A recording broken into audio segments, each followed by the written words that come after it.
This is you. You stand around and watch all the opportunities go by. You sit there, you sit there, you sit there. Oh, maybe the next one. Maybe the next one. Maybe the next one. Oh, no, I'm tired now. Maybe the next one, maybe the next one. And there comes somebody like me. Just jumps on the fucker and eats it.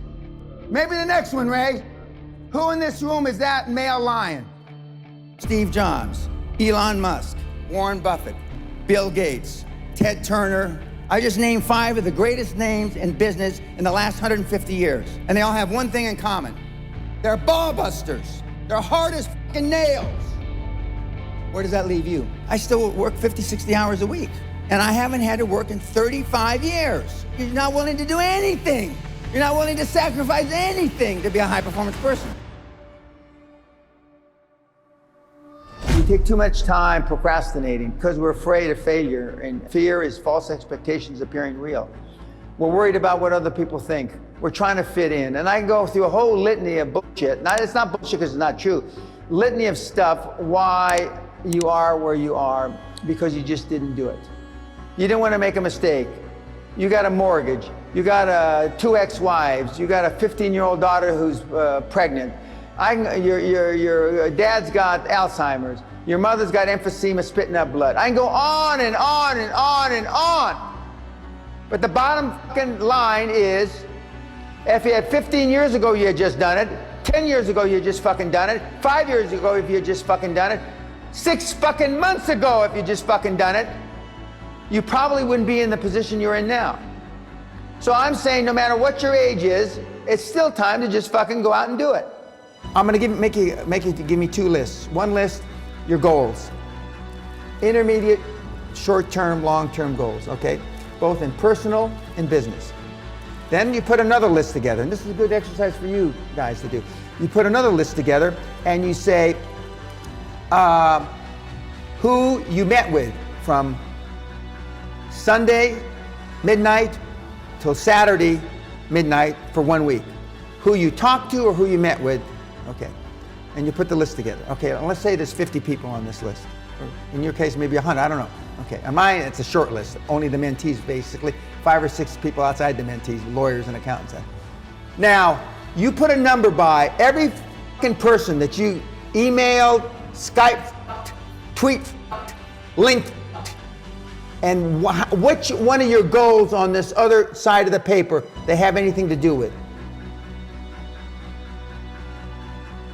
You will be staggered, stunned, gobsmacked, awestruck. How much time you're wasting with people that have no business being in your life to attain your goals. Correct. Okay. Hanging out with losers. Wasting your time with people that mean Correct. nothing to you. Okay. Show me your friends and I'll show you your future. That's one of your top It is. 3 pieces. Show me your friends and I'll show you your future. You want to know why you're all f***ed up? Just look at the fucking bums you hang around with. Well, the most important thing is self-esteem. The people that we read about, the people that we admire, the Elon Musks, the Steve Jobs, the Warren Buffetts, etc., all have one thing in common. They have extremely high self-esteem. Gallup did a poll in 2016, worldwide, 87.6% of all the people on the planet. We'll just round it off. 87% of everybody that walks the face of the earth, 7.65 billion people, are unhappy. The high-performance people, the one thing that they all have in common is they're fucking hungry. Hungry for a better life. Hungry for change. Hungry for the tough love their parents didn't give them. So is that what it needs? You have to be hungry, you need to feel the pain. Growth only comes through pain. No pain, no gain. It's the same in life. If love got the job done, you wouldn't need podcasts, you wouldn't need seminars. It doesn't. Tough love gets the job done. What is your definition of a high-performance person? Being all that you can be every day. 24/7, 365, being all you can be. I still work 50, 60, I don't consider it work. I still work 50, 60 hours a week. And I haven't had to work in 35 years. So the bottom line, you're not willing to do anything. You're not willing to sacrifice anything to be a high-performance person. It sounds strange in hindsight. I found making $450 million easy. Easy. And I wanted to do something more with my life. And I wanted to leave that legacy. And I wanted people, like I'm from the barrio, I'm a real rough background, been in jail 5 times, did a lot of ugly things. But I'm glad it happened to me because I know what the other side, like some of you have never been kicked in the teeth. I know what it is to be kicked in the teeth and my teeth be on the pavement. I know what that feels like. I know the humiliation. Forget the pain, you get over the pain. I asked the question a couple days ago, how many of you can raise your hand, but how many of you have kids? How many of you would like your kids to grow up and be like you? How many of you would like to have your kids grow up just like your parents? You know the answer, don't you? Close to 0. Because they were shitty role models. And why do I say that? Because after 46 years and teaching you morons for 23 years, you want to take the easy way out. Because you think life is a journey. That is horseshit. Life's a journey if you're a moron and you're retarded.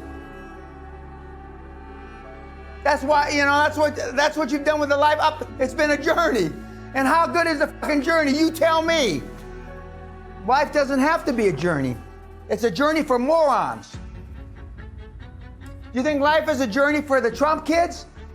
It's a motherfucking process, the same process his daddy raised him by.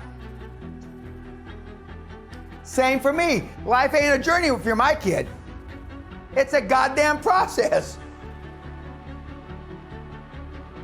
So you tell me if you're results orientated at all, who's better off, the journey or the process? And for the most part, most people in this room and most people listening on YouTube have to come to the realization, as sad as it is, that you have pissed, you have urinated, heretofore up until this morning, your entire life down a fucking shithole. Very simple. That's it. If you want to create massive wealth.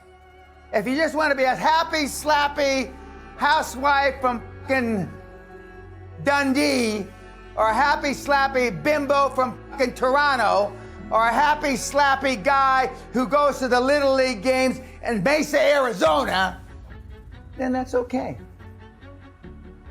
But if you want to create some fucking money, and money's not everything, but if you don't think money can buy happiness, you don't know where to fucking shop. But I mean, you can get money and then go save the world. You can get money and save the forests in Brazil. You make money and go save global warming, which I don't believe in. You can, and save the kids in Biafra and all that. But without money, you can't save a fucking thing. Don't you understand? Don't the idiots on YouTube understand that? Until you make some fucking coin, you can't help anybody. Because if love got the job done, you wouldn't all be f***ed up. Because that's life. And if we admit it to ourselves, then we have an opportunity to move on. If we don't, then we're just in the quagmire.